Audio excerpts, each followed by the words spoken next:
Cianjur, Jawa Barat. KUD Karya Simpati Desa Munjul menggelar bazar pangan murah yang berkolaborasi dengan Bappenas, Minggu 4 Februari 2024. Bazar pangan murah resmi dibuka pada pukul 8.30 pagi oleh Direktorat Stabilisasi Pasokan dan Harga Pangan Bappenas Peter Sinaga, yang bertempat di lapangan KUD Karya Simpati Munjul, Desa Munjul, Kecamatan Cilaku, Cianjur.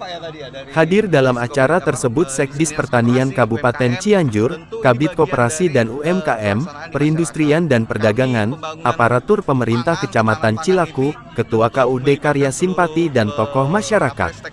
Bazar pangan murah yang digelar KUD Karya Simpati Munjul diikuti 30 pelaku usaha UMKM dari sektor pertanian, bulog, kuliner, dan kerajinan, serta hall industri di Desa Munjul. Dalam kesempatan itu Peter Sinaga mengatakan sangat mendukung dan apresiasi atas terselenggaranya bazar pangan murah ini yang diadakan oleh KUD Karya Simpati, selain membantu masyarakat juga memberikan motivasi ke depannya, agar masyarakat lebih sadar untuk berkoperasi. Ketahanan pangan perlu dipertahankan dan ditingkatkan untuk menstabilkan perekonomian masyarakat. Mengenai usulan asuransi gagal panen yang diusulkan Ketua KUD, Kapten Infantri Purna Icang Suryana, tentunya kami akan pertimbangkan dan menjadi kajian ke depan, ujarnya. Reporter Arya TV Arya Didal melaporkan dari Cianjur, Jawa Barat. Ketahanan pangan di semua sektor, di semua level, termasuk di level desa ini. Seperti pupuk subsidi gitu ya Pak ya? Nah, kalau pupuk subsidi kan memang ranah pertanian ya Bapak ya, tapi ini memang selalu dikoordinasikan dari pusat sampai ke daerah. Bagaimana mekanismenya? Sekarang saya dengar mekanisme pengiriman pupuk sudah dipermudah, termasuk penyediaan pupuknya juga akan ditingkatkan, termasuk dan lain-lain. Tentu ini bagian dari Kementerian Pertanian, karena memang ini mitra kami juga di level pusat. Kami selaku koordinasi, karena dalam koordinasi kebijakan pangan tentu dengan Kementerian Pertanian sebagai kementerian teknisnya, jadi sektornya.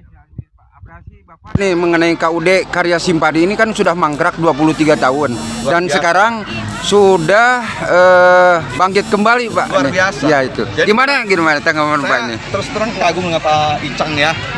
Beliau tentu punya jiwa patriotisme, artinya semangat untuk menumbuhkan ekonomi di desa itu. Saya kira beliau itu dengan tulus membangkitkan. Memang kita butuh tokoh-tokoh di masyarakat, tokoh-tokoh di desa Pak ya, untuk bisa membangun ekonomi kerakyatan. Ini koperasi itu nggak ada di mana-mana loh. Koperasi itu hanya ada di Indonesia, dan itu adalah ciri ekonomi kerakyatan di kita. Itu sudah dikembangkan karena basisnya adalah gotong royong kekeluargaan ya, di koperasi itu. Dan ingat, yang berbisnis, kelembagaan yang berbisnis di Indonesia ini hanya ada 3.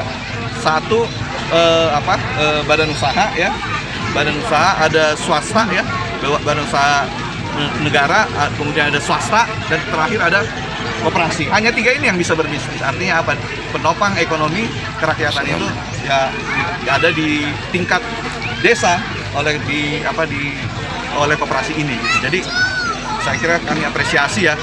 Tadi cerita semangatnya Pak Icang juga akan membangun masyarakat. Bayangkan dari bank sampah bisa membuat peningkatan modal uang dari koperasi ini, sehingga nanti bisa semua hal yang termasuk untuk pangan ya, untuk pertanian tadi, penyediaan pupuk juga disampaikan itu, ini kita bisa apresiasi, dan mudah-mudahan ini bisa banyak daerah juga melakukan hal ini, sehingga pembangunan ekonomi, pembangunan pertanian di level paling rendah di masyarakat, maksud saya tingkatan pemerintah paling rendah yaitu di desa ini, bisa didukung oleh koperasi-koperasi yang ada di seluruh Indonesia.